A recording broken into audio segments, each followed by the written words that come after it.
He was just a kitten when they first noticed it, a small blue collar around his neck, too big for his frame. Orange fur, still soft and short, eyes that seemed to watch everything at once. They called him Biscuit. For the first few months, he was ordinary. He chased string, he knocked things off tables, he slept in sunbeams like every other kitten on Earth. Then, one evening, something changed. He walked to the same spot in the living room, beside the front window, and he stood up, not stretched, not sat, stood fully upright on his back legs, front paws tucked against his chest, like a tiny sentinel keeping watch over something no one else could see. His owner, a woman named Claire, laughed the first time she saw it. She grabbed her phone, snapped a photo, sent it to her sister with 3 laughing emojis. "My cat thinks he's a meerkat," she wrote. Claire had adopted him 3 months earlier from a small shelter outside the city. He'd been surrendered by an elderly man who could no longer care for him, still wearing that same small blue collar around his neck. The shelter staff said he was quieter than most kittens, slower to trust, but never aggressive, just watchful.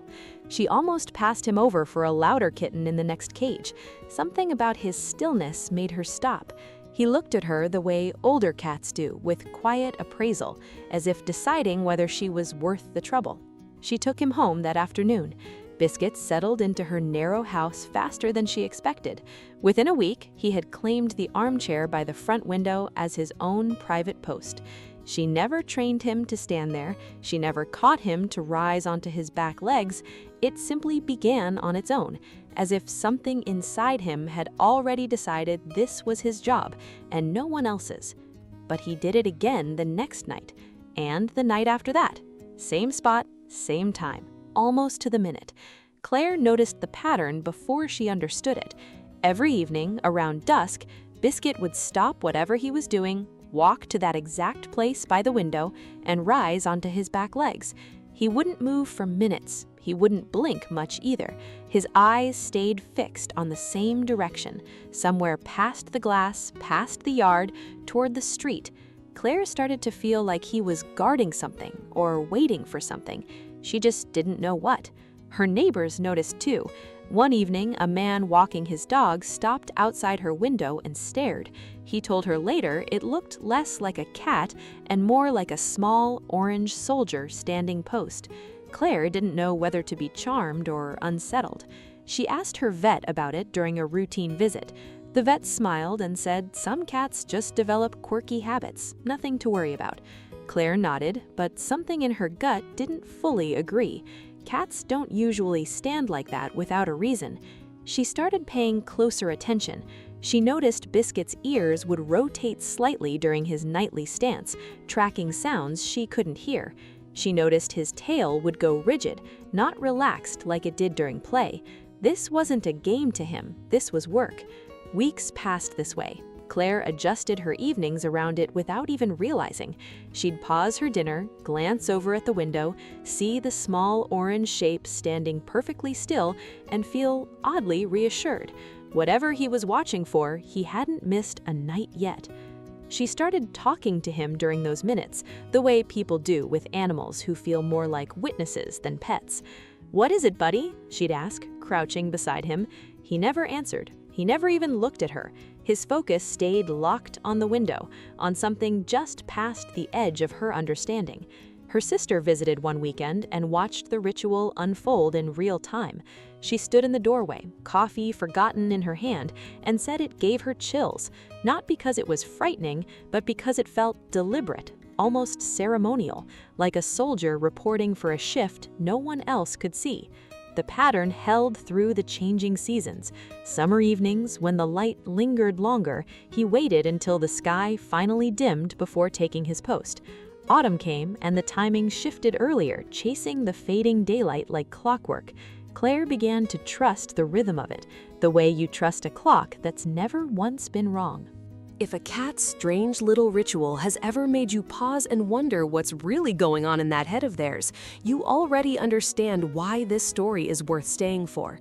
Make sure you're subscribed, because what Biscuit was actually watching for is coming up next. It happened on a Tuesday in late autumn. Claire was in the kitchen, dishes running, television on low in the other room. Ordinary evening, nothing different. Except Biscuit didn't just stand at the window that night. He screamed. Not a meow, not a chirp, a sharp, panicked cry that Claire had never heard from him before. She dropped the pan she was holding and ran into the living room.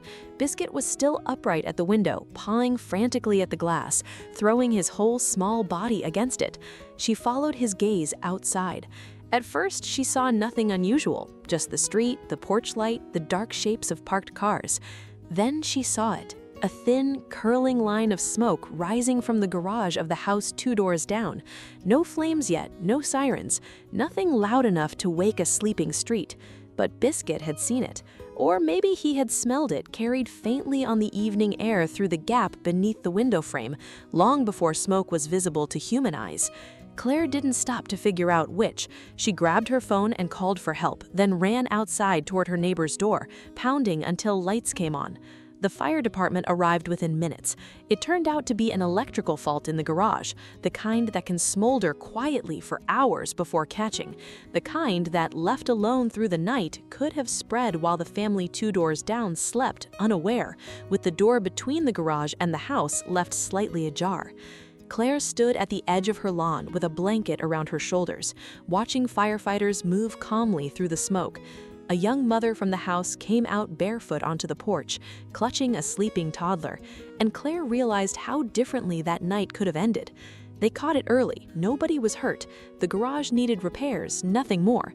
But everyone on that street went to bed that night thinking about how close it had come, and how strange it was that the alarm had come from 2 houses away, from a cat pawing frantically at a pane of glass. Claire stood on the sidewalk afterward, watching the flashing lights fade, and thought about all those quiet evenings when Biscuit stood at the window and nobody understood why. She thought about the laughing emoji she'd sent her sister. She thought about the vet's easy reassurance. She went home and found Biscuit curled tightly against the same window, finally resting, as if the watch was over for the night. She sat beside him for a long time.